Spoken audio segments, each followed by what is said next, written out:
Good morning. तब आप लोग का केमिस्ट्री नेवी ड्राइव का फर्स्ट क्लास हम लोग का कंप्लीट हो चुका है और सेकंड क्लास हम लोग का ये सेकंड लेक्चर है, तो हम लोग कर लें इसको भी बेहतर होगा। घर पे पढ़ाई तो हो रही होगी, ठंडा का मौसम भी ज़्यादा आ चुका है, धीरे धीरे धीरे ठंडा बढ़ रही है, इफ़िशियंसी घट रही होगी आपकी। गर्म पानी पीते रहें, इफ़िशियंसी को बढ़ाते रहिए, ठीक है।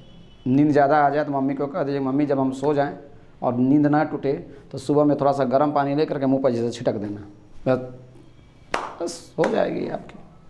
तो आइए हम लोग थोड़ा सा इंटरेस्टिंग चैप्टर है, और ये थोड़ा सा ये इंटरेस्टिंग तो नहीं कहेंगे लेकिन थियोरेटिकल चैप्टर है और इसमें बहुत सारा धैर्य की आवश्यकता पड़ती है। ये हुआ सॉल्यूशन जो है, सॉल्यूशन चैप्टर जो है उसमें आपको क्या है, न्यूमेरिकल प्रॉब्लम है, न्यूमेरिकल बेस्ड आपका चैप्टर है, तो उसमें आपको प्रॉब्लम बनाने के लिए धैर्य रखनी पड़ेगी।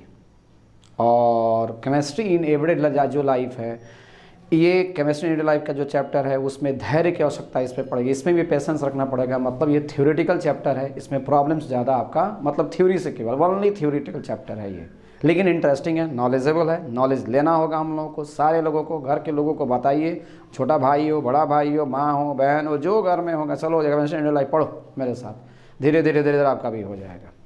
आइए, तो पिछले क्लास में हम लोगों ने लेक्चर 1 मैंने कंप्लीट किया था और मैंने वहाँ से शुरू किया था क्लासिफिकेशन ऑफ द ड्रग्स। तो क्लासिफिकेशन ऑफ द ड्रग्स में मैंने वहाँ पे आया था, तो हम लोग ये बोले थे कि वहाँ पे based on the pharmacological effect में आए थे हम लोग, based on pharmacological effect. Based on pharmacological effect का मतलब क्या हो गया, चिकित्सीय लक्षण समझिए इसको। मतलब चिकित्सा मतलब कि डॉक्टर के पास जाते हैं तो लक्षण देखेगा तब आपको क्या करेगा, वो दवा लिखेगा। यानी यूज़फुल फॉर किसके लिए, डॉक्टर्स के लिए। ये based on pharmacological effect useful for किसके लिए, डॉक्टर्स के लिए। इसमें दो टर्म जैसे हम लोग ले लेते हैं। पहला आता है, पिछले क्लास में मैंने क्लियर कर दिया लेकिन फिर भी एक बार और क्लियर कीजिए। एनाल्जेसिक आएगा और एक आएगा एंटीसेप्टिक्स। एंटीसेप्टिक्स है, TICS है। एनाल्जेसिक का मतलब क्या होता है, पेन किलर इफेक्ट होता है। मतलब अगर आपको दर्द होगा तो उसमें जो दवा खाइएगा तो आपको क्या करेगा, वो उसमें जो दर्द में जो दवा लेते हैं उसको क्या बोलते हैं हम लोग, एनाल्जेसिक कहते हैं। तो अब प्रश्न है कि दिल में जो दर्द होगा, दिल में दर्द हो गया आपका, तो जब दिल में दर्द हो जाएगा तो इसका मतलब क्या हो जाएगा, तो दिल में दर्द होगा तो दिल वाला ना दवाई देंगे आपको। अब दिल में दर्द होगा तो वो दवाई मत दे दीजिएगा, ये दवाई दूसरा है, ये डॉक्टर के पास मिलेगा। किडनी में दर्द होगा तो अलग कोई दवा जाएगा। आंख में दर्द होगा तो कोई अलग दवा जाएगा। यहाँ पे दर्द हुआ तो कोई अलग दवा जाएगा। यहाँ पे दर्द हुआ तो ये अलग दवा जाएगा। यानी दर्द के लिए अलग दवा। इसका मतलब नहीं कि सब धन सड़वैसे पैसे रही एगो दवा पेन किलर मार्केट में लगा, क्या था किडनी में दर्द है, कहीं और दर्द है, कहीं दर्द में दर्द है, कहीं हार्ट में दर्द है, बस एक दवा खा लेंगे हम फिट जी ना। तो इसका सेंस हुआ कि एनाल्जेसिक क्या होता है, पेन किलर इफेक्ट होता है। पेन किलर इफेक्ट का मतलब अलग अलग दर्द के लिए अलग अलग दवा दी जाती है। किसी को ज़्यादा दर्द होता है, किसी को कम दर्द होता है। कम दर्द के लिए भी अलग दवा होती है, ज़्यादा दर्द के लिए भी अलग दवा होती है। लेकिन सारे को क्या करते हैं, जो दर्द की दवा है, चाहे वो दिल में आपका दर्द हो, चाहे वो दिमाग में दर्द हो जाए, सारे के लिए एक ही दवा आती है, उसको बोलते हैं एनाल्जेसिक। एनाल्जेसिक का मतलब पेन किलर। अगला आएंगे, अगला जो आ जाएगा एंटीसेप्टिक्स आएगा। एंटीसेप्टिक्स का मतलब क्या है, kill the growth of the, kill the growth, kill का मतलब क्या है, मार देगा, जान से मतलब सफाया कर देगा उसका। किल the growth of the micro organisms which cause disease. जो हमारे मान लीजिए वाउंड यहाँ पे हुआ, यहाँ पे घाव हुआ और यहाँ पे ये क्या कर रहा है, बदबू दे रहा है वगैरह वगैरह। अब इसको डॉक्टर के पास जाएंगे तो वो साफ़ करेगा, और साफ़ करेगा तो किस प्रकार का वहाँ पे जर्म्स है उसी के अनुसार वो क्या करेगा, दवा देगा, किस प्रकार का जर्म्स वहाँ है। यानी फिर वो क्या हो गया, यूज़फुल फॉर किसके लिए, डॉक्टर्स के लिए। तो एंटीसेप्टिक का मतलब होता है कि जो स्किन पे हम लोग लगाते हैं, जैसे बोरो प्लस एंटीसेप्टिक आयुर्वेदिक क्रीम, बिको टर्मरिक एंटीसेप्टिक आयुर्वेदिक क्रीम। तो यानी एंटीसेप्टिक का मतलब ही होता है कोई स्किन पे आएगा, लेकिन ये बाद में हम लोग फिर और क्लियर करेंगे, बाद में फिर समझेंगे इसको। तो पहला हम लोग का कंप्लीट हो गया, बेस्ड ऑन क्या हो जाएगा, ये फार्माकोलॉजिकल इफेक्ट। अब आएगा दूसरा, based on action on a particular biochemical processes. Based on action on a particular biochemical processes, biochemical process के बेसिस पे। जैसे इसमें आती है ये एलर्जी की जितनी सारी चीज़ होती हैं। तो अब एलर्जी किसी को दही खाने से भी हो जाती है, एलर्जी कोई प्याज खाता है, एलर्जी कोई क्या करता है, वो इलायची भी खाता है, उससे भी हो जाता है। एलर्जी कई प्रकार की होती है। अचानक अब रात में सोए हुए हैं, अचानक छींक पे छींक कर रहे हैं आप, है ना, बगल वाला देख रहा है, बगल वाला एक बार सहा, 2 बार सहा, 3 बार सहा, चौथा बार विकेट गिरा देगा आप पे, ये क्या हो जाए यहाँ से बाहर ऐसा होता है। तो केसेस क्या है, कोई एलर्जी हुआ अचानक, आपको भी ब्रेन में आ रहा है यार सोए हुआ था, अचानक छींक पे छींक पे छींक, छींक पे छींक, छींक पे छींक, अचानक कहाँ से आ रहा है, दिस इज कॉल्ड एलर्जी। वो एलर्जी के कारण आ रहा है। अचानक देखते हैं ना कि कभी कभी बोलते बोलते बोलते बोलते अचानक होता है कि कभी कभी खांसी आने लगती है, सांस यहाँ पे क्या होता है, आवाज़ दूसरे टाइप से बनने लगती है, तो जस्ट वो एलर्जी ही होता है। तो यहाँ पे आ जाएंगे तो यानी एलर्जी के लिए अलग से दवा जाएगा, यानी वो क्या हो गया, बायोकेमिकल प्रोसेस, हमारे बॉडी का बायोकेमिकल प्रोसेस के दौरान वो आया है, इसलिए वो दवा क्या हो जाएगा, हमारे बॉडी के बायोकेमिकल प्रोसेस के अनुसार वो डॉक्टर उसको लिखेगा, यानी based on action on the particular biochemical process, यानी the choice of the drugs. इसमें जो ड्रग्स हम लोग चुनेंगे is the linked with the nature of the biochemical process, हमारे बॉडी में किस प्रकार का प्रोसेस हो रहा है। जैसे दवा खाने के बाद एलर्जी हो गई, तो दवा खाने के बाद एलर्जी हो गई तो उसकी अलग दवा मार्केट में आती है, डॉक्टर आपको प्रिस्क्राइब करेंगे कि नहीं ये दवा आप लेंगे। किडनी में मान ली किडनी खाया, किडनी का दूसरा दवा ले लिया, तीसरा दवा आपको करना था, एलर्जी हो गई, तो किडनी में ना एलर्जी हुई तो उसके लिए अलग दवा चलेगा, हार्ट में का अलग दवा चलेगा। स्किन पे एविल मार्केट में आप जानते हैं कि एविल एक मार्केट में आती है जो एलर्जी के लिए होती है, पूरे बॉडी में एलर्जी अगर हो गया किसी कारण से तो बस एविल खाइए, एक गोली खाइएगा, फ्रैक्शन ऑफ सेकंड, तुरंत 10 मतलब कि ज़्यादा से ज़्यादा 10 सेकंड लेकर पूरे बॉडी में धीरे धीरे उसका एक्शन स्टार्ट हो जाता है। इसका मतलब क्या है, तो उस एविल में क्या है, एंटी एलर्जी के अगेंस्ट में कोई वर्क कर रहा है। तो आइए सीखते हैं। तो the choice of the drugs is linked with the nature of the biochemical process against which it is to act, किस पे उसको एक्ट करना है, किस पे उसको अटैक करना है, सेंस सही है। यानी एलर्जी, तो एलर्जी जो कॉज्ड होता है हमारे बॉडी में, वे क्या करा, caused by A number of इस, बहुत प्रकार का प्रोसेस होता है, इलायची खाने से होता है, अंडा खाने से, मीट खाने से भी हो सकता है, चावल दाल खाने से नहीं होता है जहाँ तक मुझे जानकारी है, रोटी खाने से नहीं होता है, लेकिन इट में भी पॉसिबल हो भी सकता है, प्याज खाने से, कच्चा प्याज खाने से हो जाता है। तो बहुत एलर्जी कई प्रकार से हमारे बॉडी में आता है। तो जितने प्रकार की एलर्जी होगी उतने प्रकार का दवा होगी मार्केट में, तो वो तो डॉक्टर ही देंगे ना आपको। तो इसका मतलब क्या है कि ड्रग्स कंट्रोल बाय, कंट्रोल क्या है, एलर्जी। तो जो एलर्जी को कंट्रोल करेगा उसमें एक बेस यही होता है कि एंटी हिस्टामिन्स ड्रग्स होते हैं, एंटी हिस्टामिन्स ड्रग्स होते हैं, एंटी हिस्टामिन्स ड्रग्स होते हैं। एंटी हिस्टामिन्स ड्रग्स का मतलब क्या हो गया कि उस जो दवा एलर्जी की आएगी ये आपका बेस केमिकल है, बेस मॉलिक्यूल्स है कि उसमें एंटी हिस्टामिन का होना जरूरी है। नाम से क्लियर है, एंटी हिस्टामिन्स। अब क्या है इसका ये प्रोसेस मैं बता रहा हूँ, जल्दी कॉपी कीजिए फास्ट।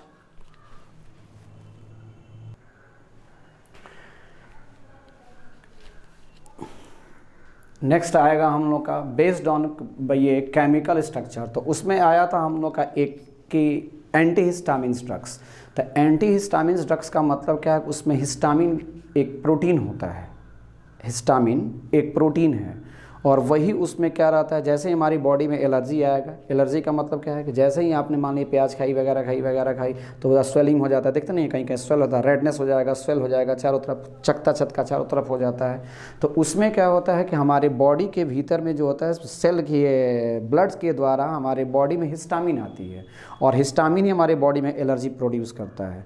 तो वो क्या करता है, जहाँ जहाँ एलर्जी वो हिस्टामिन प्रोटीन जाएगा वो हमारे बॉडी में स्वेलिंग दे देगा, साथ साथ रेडनेस दे देगा, बॉडी के भीतर में कभी कभी छींकें आ जाती हैं। तो उसी हिस्टामिन को मारने के लिए जो एलर्जी में जो दवा आ रही थी, हिस्टामिन को मारने के लिए जो दवा आई उसी को क्या बोलते हैं हम लोग, एंटी हिस्टामिन्स ड्रग्स। जैसे एवेल मार्केट में आती है, उसमें हिस्टामिन एक प्रोटीन होती है, हार्मोन्स है, हिस्टामिन उसमें डाला गया रहता है, वही क्या करता है, एंटी हिस्टामिन्स डाला गया रहता है। जैसे ही हमारी बॉडी में हिस्टामिन प्रोड्यूस हो गया, एलर्जी मुझे मेरे बॉडी में आ गई है, पूरी तरह से खुजलाहट हो रहा है चारों तरफ, बस हमको क्या करना है, वो एलर्जी की दवा जैसे ही खाएंगे, जैसे ही एलर्जी की दवा खाएंगे उसमें एंटी हिस्टामिन्स ड्रग्स रहेगा, हमारे बॉडी में जाएगा, सारा चारों तरफ जितना सारा हिस्टामिन हमारे बॉडी में निकला है सारा को न्यूट्रलाइज करेगा, डिमिनाइज्ड करेगा और इस प्रकार धीरे धीरे धीरे धीरे धीरे धीरे आप क्या हो जाएंगे, रिलैक्स हो जाएंगे।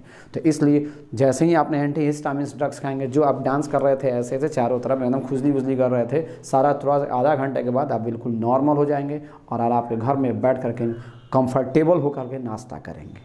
क्लियर? अब इधर आ जाइए। थर्ड में हम लोग का आएगा based on the chemical structure, chemical structure के बेसिस पे। जैसे आप डॉक्टर के यहाँ जाते हैं तो डॉक्टर के यहाँ जाते हैं तो दवा कोई लिख देता है, तो दवा लिखने के बाद आप दूसरे जगह जाते हैं तो कहता है इसी का कंपोजिशन है, ये ले लीजिए। कंपोजिशन का मतलब क्या है? मॉलिक्यूल भी वही रहेगा, सिमिलर स्ट्रक्चर रहेगा।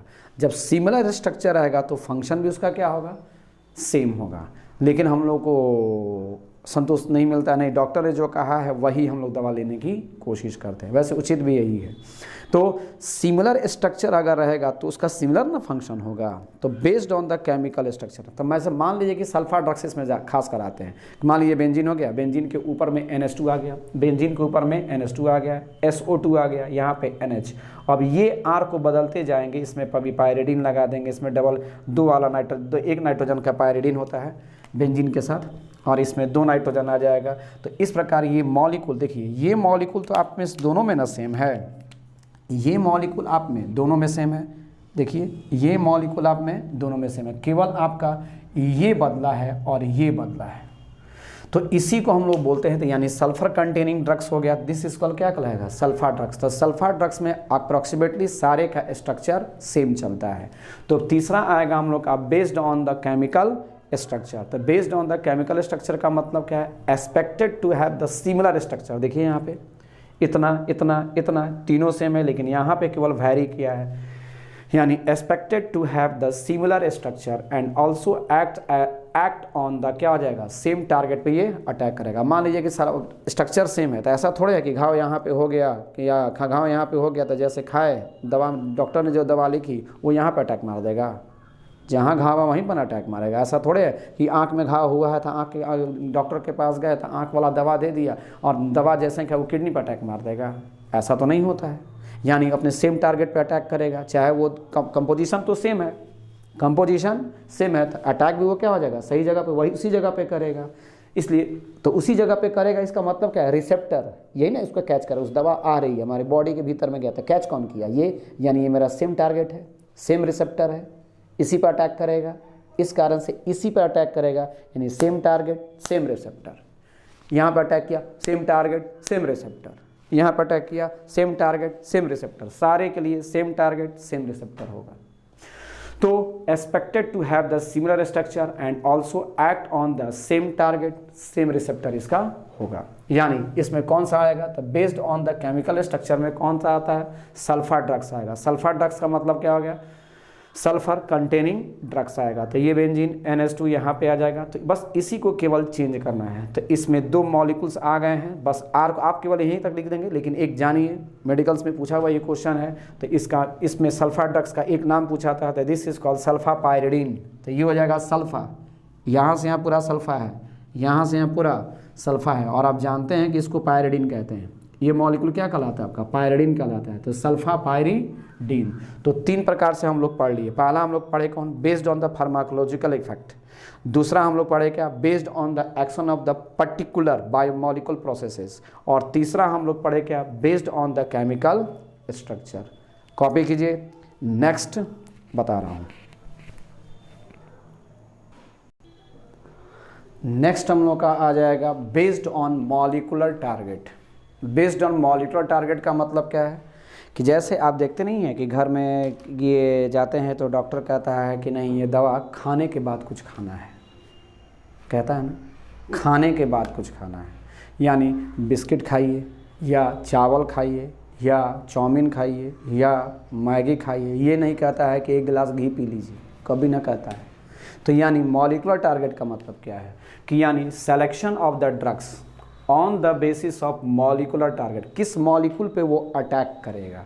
जैसे मान लेंगे आप कुछ खाए, जैसे कहा जाता है ना खाने के बाद, तो कुछ खाए तो कुछ खाने के बाद जैसे ही वो दवा खाते हैं तो वो दवा, ये दवा है, तो ये दवा ये खाने वाला जो बॉडी के भीतर गया है उसमें कार्बोहाइड्रेट होगा, प्रोटीन होगा, फैट होगा, लिपिड होगा, फैट नहीं लिपिड होगा, या फैट भी तो बहुत कम मात्रा में, तो उस पर जा करके ये मॉलिकुलर टारगेट पे उस पर अटैक कर देता है और उसके साथ ये कंबाइन कर लेता है और कंबाइन करने के बाद हमारी बॉडी में जाता है और क्या करता है, अपना रिस्पॉन्स दिखाता है। मतलब जिस चीज़ के लिए आपने ट्रीटमेंट के लिए खाई थी वो अब वो क्या करता है, वो उसको क्योर करता है।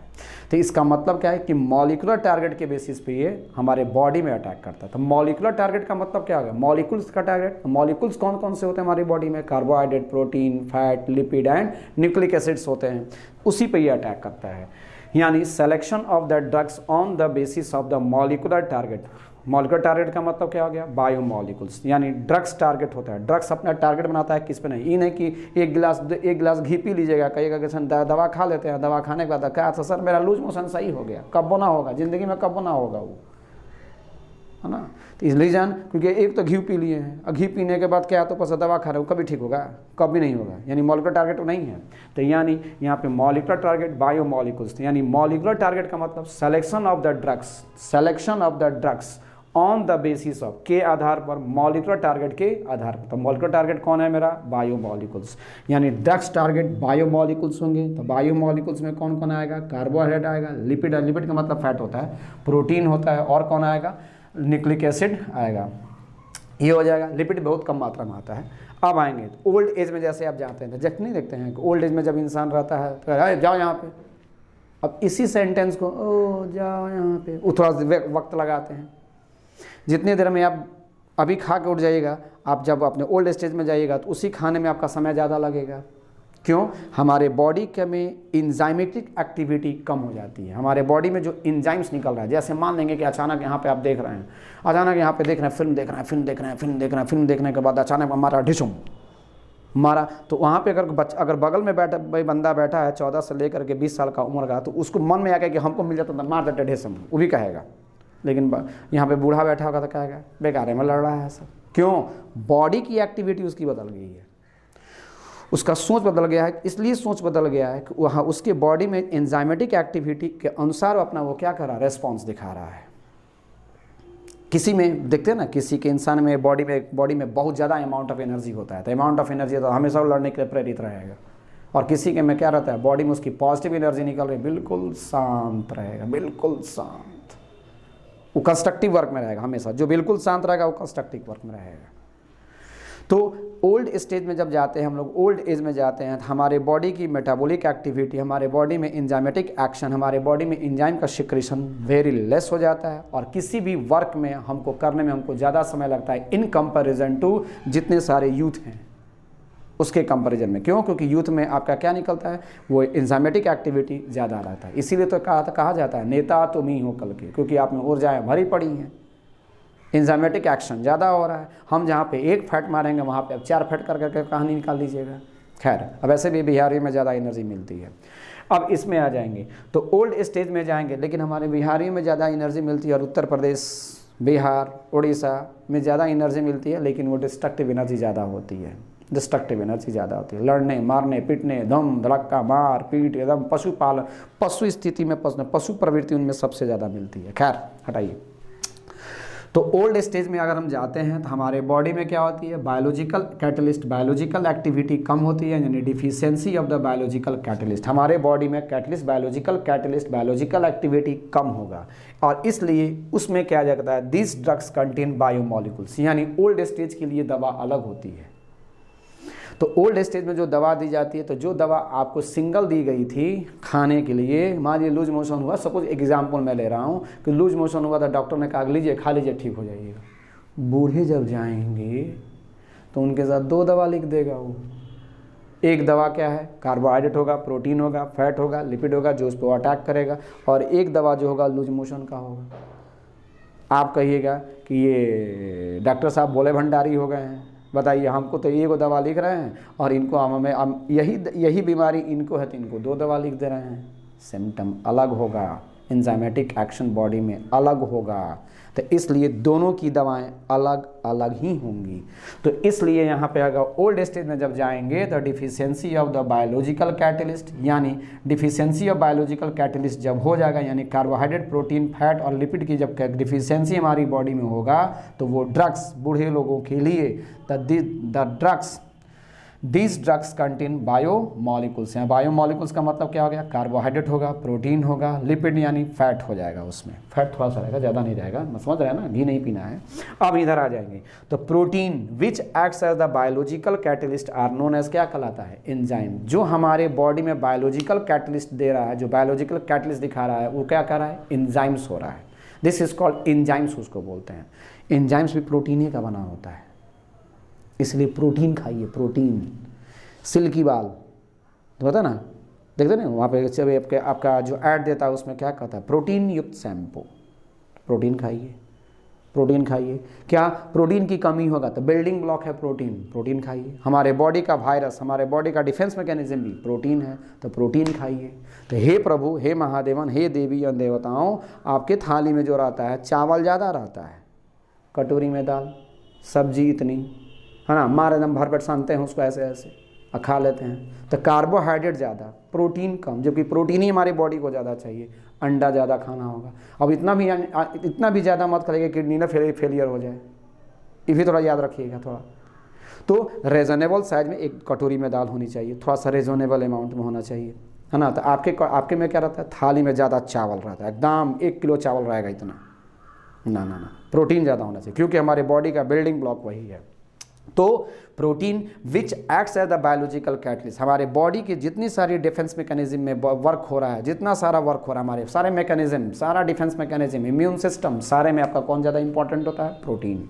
तो इसलिए प्रोटीन खाना ज़्यादा जरूरी है। और जितने से हमारे बॉडी में एंजाइम्स निकल रहे हैं, सारे किसके बने होते हैं, प्रोटीन के बने होते हैं, देवियों एंड देवताओं। तो कृपया आप लोग से ये नम्र निवेदन है कि प्रोटीन थोड़ा ज़्यादा लेंगे। स्टॉप कीजिए।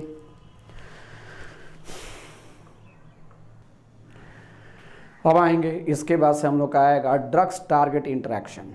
ड्रग्स चल रहा है तो है ना, चल रहा है, चलिए। Drugs target interaction. Drugs target interaction का मतलब क्या है, दवा आपने खाई, टारगेट पे जाना है, यहाँ पे आएगा ना, यहाँ पे उसको अटैक करना है। तो ड्रग्स खाया आपने, टारगेट पे अटैक करना है।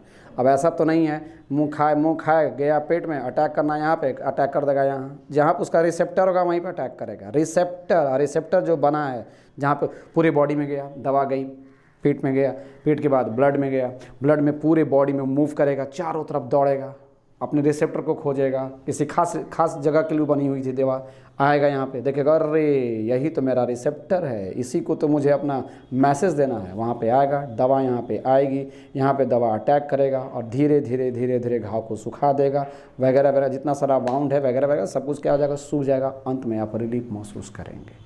यानी ड्रग्स हमेशा अपने टारगेट पे अटैक करता है, और टारगेट पे जो अटैक करेगा, जो टारगेट पे अटैक करेगा, यानी ये रिसेप्टर होगा, और रिसेप्टर भी मेरा प्रोटीन का ही बना होता है। जो उसको कैच करेगा वो भी किसका बना होता है, प्रोटीन का बना होता है। तो हे देवियों, हे देवताओं, प्रोटीन लीजिए ज़्यादा, माड़ मत पीजिए, दाल पीजिए। तो यहाँ पे आ जाएंगे, यानी ड्रग्स टारगेट इंटरेक्शन में कि enzymes are the biological catalyst. Enzymes हमारे बॉडी में जो निकल रहा है वो बायोलॉजिकल कैटलिस्ट, हमारी सारी बॉडी की एक्टिविटी को वही कर रहा है, यानी वो भी किसका बना होता है, प्रोटीन। जस्ट इसके पीछे मैं पढ़ाया हूँ। Which are required to the catalyse the specific biological reaction, हमारे स्पेसिफिक बायोलॉजिकल रिएक्शन को कंप्लीट करता है। जैसे आप माल्टेज आप पढ़े होंगे, बायोमोलिकुल्स में मैं पढ़ाया हूँ कि जैसे माल्टेज, तो माल्टेज किस पे अटैक करता है, माल्टोज पे अटैक करता है। तो यहाँ पे रुक जाइएगा, यानी यहाँ पे आ जाएगा कौन, माल्टोज। और माल्टोज पे जब माल्टोज आपने खाया तो इस पे कौन अटैक करेगा, माल्टेज अटैक करेगा, और उसको किस में कन्वर्ट कर देगा, ग्लूकोज प्लस ग्लूकोज में कन्वर्ट कर देगा। आप जानते हैं ग्लूकोज प्लस ग्लूकोज में कन्वर्ट कर देगा। उसी तरह मान लेंगे कि आपने खाया मिल्क, मिल्क का मतलब क्या हो गया, लैक्टिक एसिड, यानी लैक्टोज का ही उसको, वो लैक्टोज दूध खाया आपने, तो लैक्टोज पे कौन अटैक करेगा, यहाँ पे लैक्टेज, यहाँ पर क्या कौन अटैक करेगा, तो यहाँ पे कह देगा ना ये लैक्टोज, तो इस पे आ जाएगा कौन सा, लैक्टेज, और यहाँ पे आ जाएगा तो ये किस में कन्वर्ट हो जाएगा, ग्लूकोज में, और प्लस किस में कन्वर्ट हो जाएगा, गैलेक्टोज में, गैलेक्टोज। दिखाई दे रहा कि नहीं, देख रहा हूँ, ग्लूकोज प्लस गैलेक्टोज। तो लैक्टोज पे कौन अटैक करेगा, लैक्टेज, लैक्टोज पे लैक्टेज, ग्लूकोज प्लस गैलेक्टोज में अटैक करेगा। तो आपने स्पेसिफिक चीज़ खाई, तो स्पेसिफिक एंजाइम उस पर क्या करेगा, अटैक करेगा। यानी वही लिखा हुआ है कि which are required to catalyse the specific biological reaction, specific biological reaction पे ही क्या करेगा, अटैक करेगा। यानी लैक्टेज भी माल्टेज भी जो अटैक करने वाला है, खा रहे हैं कार्बोहाइड्रेट और उस पर अटैक कर रहा है प्रोटीन पचाने के लिए, जैसे पेप्सिन एंड ट्रिप्सिन नाम सुने होंगे। तो क्या था, अल्फा एमिनो एसिड्स पे ट्रिप्सिन एंड ट्रिप्सिन क्या करता है, ये प्रोटीन हुआ, यहाँ प्रोटीन खा लिया, प्रोटीन खाने के बाद दवा खा लिया, दवा खा रहे हैं वो दाल खा लिया, दाल जैसे ही दाल खाए प्रोटीन गया बॉडी के भीतर में, बॉडी ने उसको डिटेक्ट किया, अरे ये तो प्रोटीन है, किस प्रकार का प्रोटीन है, डिटेक्ट करके ब्रेन को मैसेज दे दिया। वो क्या है कि नहीं ये प्रोटीन है, तो प्रोटीन पे आएगा वहाँ पे कौन, ट्रिप्सिन पिप्सिन आएगा, नाम सुने होंगे आप लोग, बायोमोलिकुल्स में पढ़ना भी था। और जैसे ही उस पर जाएगा उसको कैटेलाइज करेगा, प्रोटीन को तोड़ेगा एकदम छोटे छोटे पार्ट में, this is called alpha amino acids में टूट जाएगा। खैर वो हो गया रिसेप्टर, अभी मैंने बताया जिस पे अटैक करेगा, यहाँ पे आकर अटैक करेगा ना, तो ये रिसेप्टर। तो receptor are also a types of क्या हो जाएगा, प्रोटीन होगा, which provide communication system in the body. Communication system का मतलब खाए और खाने के बाद ही कहेगा हम एब्जॉर्बे नहीं करेंगे, तो कम्युनिकेशन सिस्टम क्या हो गई आपकी, खराब हो गई। आपने जो दवा खाई, यहाँ पे आप इंतजार कर रहे हैं कि नहीं अब ये सूखेगा, इसका मतलब क्या है, कम्युनिकेशन सिस्टम बनाया, अटैक इस पर किया, कम्युनिकेशन सिस्टम प्रोवाइड किया उसको कि मैं आ रहा हूँ, तुम अपना वहाँ पे क्या कर, सरफेस को तैयार रखो एब्जॉर्व करने के लिए। जैसे ही वो आया, सरफेस इसका तैयार था, एब्जॉर्व किया, घाव सूख गया आपका। क्लियर। तो यहाँ पे आ जाएंगे, तो receptor are also a types of protein which provide communication system in the body, which provide communication system in the body. Only polar molecules of the protein which is called the carrier protein across the cell membrane. Polar molecule का मतलब क्या है, minus और plus उसमें ज़्यादा है, तो जिसमें चार्ज कंटेनिंग कंपाउंड्स अगर होगा तो वो कैरियर प्रोटीन ज़्यादा बेहतर होता है। क्यों, क्योंकि जो दवा खाएंगे उसमें भी माइनस प्लस होगा, इसमें भी माइनस प्लस है, आसानी से वो क्या करेगा, अट्रैक्शन फोर्स के द्वारा, चाहे वो डाइपोल इंट्रैक्शन हो, हाइड्रोजन बॉन्ड हो, वेंडर वाला अट्रैक्शन ऑफ फोर्स हो, उसके द्वारा वो क्या हो जाएगा, जुड़ जाएगा। तो यानी वहाँ पे आ जाएगा one the polar molecules of the protein which is called, क्या कहलाएगा, carrier protein across the cell membrane. तो यहाँ पे सेल मेम्ब्रेन से क्या आ जाएगा, जैसे कोई भी बॉडी के भीतर में मान लीजिए कि वो हॉट है, तो उसके चारों तरफ अगर मान लीजिए कोई सेल है, तो सेल का मेम्ब्रेन होगा वहाँ पे। तो सेल का मेम्ब्रेन, जैसे ही दवा खाए, हॉट के लिए जो हवा, दिल में आपका बहुत ज़्यादा दर्द हो रहा था, खा लिया दवा आपने, तो जैसे ही दवा खाए, तो दवा खाने के बाद वो क्या करेगा, उसका सेल बाहर का सेल मेम्ब्रेन उस पोलर मॉलिक्यूल को क्या करेगा, एब्जॉर्ब करेगा और सेल को भेज देगा, सेल के भीतर जाएगा। जो वो क्या कर रहा था, पॉइजन सीक्रेट कर रहा था, जो आपको डिजीज़ सीक्रेट कर रहा था, जो आपको डिजीज़ बता रहा था, वो क्या हो जाएगा, धीरे धीरे मिट जाएगा। यानी ड्रग्स अपने टारगेट का मतलब दिल में दर्द, उसके सेल मेम्ब्रेन पे अटैक कर दिया। तो यानी only polar molecules of the protein which is called, क्या कहलाएगा, कैरियर प्रोटीन अक्रॉस द, क्या हो जाएगा, सेल मेम्ब्रेन। न्यूक्लिक एसिड आप पहले से जानते हैं, बायोमोलिकुल्स में पढ़ा है, nucleic acid carries genetic information of the cell. Nucleic acid का मतलब क्या हो जाएगा, न्यूक्लिक एसिड जैसे DNA, deoxyribose nucleic acid, Na का मतलब न्यूक्लिक एसिड, और RNA का मतलब क्या होगा, राइबोज न्यूक्लिक एसिड। तो न्यूक्लिक एसिड आपका जेनेटिक इन्फॉर्मेशन को कैरी करता है। यानी जेनेटिक इन्फॉर्मेशन का मतलब क्या है, वो भी कैटलिस्ट ही है, न्यूक्लियेज एक बॉडी में आती है। आप लोग बायोमोलिकुल्स में पढ़े होंगे, या आपको जो बायोलॉजी जिसका है वो तो जानते होंगे, जो मैथ है नहीं जानते हैं वो जाने कि न्यूक्लिक एसिड को ब्रेक करने के लिए, काटने के लिए, उसको कैटेलाइज करने के लिए जो आता है enzyme, this is called nuclease. लिख लीजिएगा कहीं पे, न्यूक्लियेज, ASE लगता है, ASE न्यूक्लियेज। तो न्यूक्लिक एसिड भी क्या है, जेनेटिक इन्फॉर्मेशन है। जेनेटिक इन्फॉर्मेशन का मतलब क्या है, हमारे बॉडी में जो DNA माँ बाप से आया, मैं अपने माँ बाप की तरह हूँ, मेरा बिहेवियर अपने माँ बाप की तरह है, निश्चित है कि वो जेनेटिक इन्फॉर्मेशन को क्या किया, कैरी करके मेरे तक लाया, और हमारा आने वाला जो जनरेशन होगा वो हमारे जेनेटिक इन्फॉर्मेशन को क्या करेगा, कैरी करेगा, ढोएगा, ले जाएगा। तो इसका मतलब क्या है कि nucleic acid carries genetic information for the cell. अब ये दिमाग में मत लाइएगा कि सर हमारा तो पूर्वज तो जेनेटिक इन्फॉर्मेशन जो आप बोल रहे हैं कि जेनेटिक इन्फॉर्मेशन को कैरी करता है, तो हम लोग तो चिंपैंजी हैं, तो हम लोग को तो कभी चिंपैंजी दिखाई नहीं देते हैं, हम लोगों के पास पूंछ नहीं है, टेल नहीं है, ये कहाँ गया, इवोल्यूशन का पार्ट है ये। जेनेटिक इन्फॉर्मेशन का मतलब जो खास आपका जेनेटिक इन्फॉर्मेशन होगा उसी को वो कैरी करेगा।